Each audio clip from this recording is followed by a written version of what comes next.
How do you make an AI system truly bulletproof?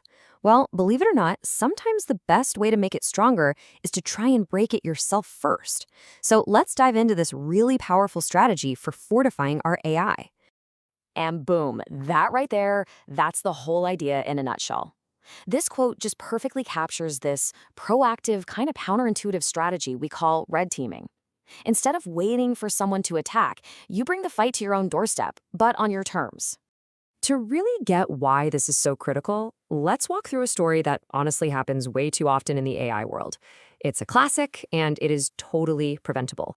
Okay, day one. It's launch day. The team's celebrating, the metrics look amazing, and your new AI is working just perfectly. You're feeling pretty good, on top of the world, right? And then, day two hits. Someone out there, some attacker, starts poking and prodding your system in ways you never, ever intended. And they find it, that one tiny little crack in the armor you never saw coming. By day three, that tiny crack has become a massive canyon. The exploit is out there, and all of a sudden, you are in full-blown panic mode. We're talking data leaks, systems crashing, customer trust just evaporating. An absolute nightmare. But here's the thing. This whole disaster, it probably didn't have to happen. So you have to ask yourself, right? What if we could have found that crack before day two? What if we could have just rewritten this whole story from the start? And that is where our solution comes in. The answer to stopping that 3-day train wreck is a security exercise called red teaming. So let's break down what that actually means. At its core, AI red teaming is basically a fire drill. It's a planned, controlled attack on your own system. You bring in a team of ethical experts whose only job is to think like the bad guys. They hit your AI with everything they've got in a safe environment so you can find those weaknesses and patch them up before the whole world gets a chance to. And this just paints the perfect picture of the difference, doesn't it? On the left, if you launch without red teaming, you might as well hang a giant neon sign on your system that says, "Please hack me." You're just hoping for the best. But on the right, with red teaming, you're deploying a fortress. Your system has already been through a battle. It's fortified, it's been stress tested, and it's actually ready for what's out there. So here's the really critical part. Red teaming isn't just about running some security checklist. Not at all. It's about a complete and total shift in your mindset. You have to learn to think like an attacker, to get creative, and yeah, maybe a little bit destructive. And believe me, they will try everything. This is where it gets really interesting. They'll use stuff like prompt injections. That's where they sneak hidden commands into what looks like a totally normal question to trick the AI. They'll try data poisoning, which is just as nasty as it sounds. They mess with the training data to corrupt the AI's future answers. You've got adversarial attacks, like changing a few pixels in an image to make an AI see something that's not there.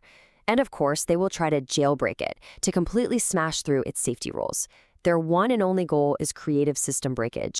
But, and this is super important to remember, this isn't malicious. This quote captures the spirit perfectly. The goal isn't to embarrass the developers or prove the AI is broken. It's a team effort to find every single weakness, and by doing that, make the whole thing as close to unbreakable as possible. Okay, so this all sounds great in theory, but how do you actually do it? How does it work in practice? Well, it really boils down to a pretty straightforward 4-step process. First, you assemble your crew, and you need a mix of people, not just coders. You want security specialists, ML engineers, even social engineers who understand human behavior. Second, you define the rules of engagement. This is key. It keeps the attacks controlled and ethical. Third, as your team finds vulnerabilities, and they will, you prioritize them. You fix the biggest, scariest fires first. And finally, you document everything. Every attack, every failure becomes a lesson that makes you stronger. And that brings us to our final and maybe most important point. Real, effective security isn't something you do once and then check off a list. It's an ongoing, continuous process, a cycle. The best way to think about it is this constant loop. You deploy a version of your model. The red team goes after it, you find and patch the flaws, and then you do it all over again. See, as AI gets more complex, new threats are always going to pop up, which means our testing has to evolve right along with it. And this quote just nails it. Security is not a destination you arrive at. It's a continuous process of being vigilant, of testing, and of improving. It's a mindset, not a milestone. So I'll leave you with this one last thought. a question every single person building AI needs to ask themselves.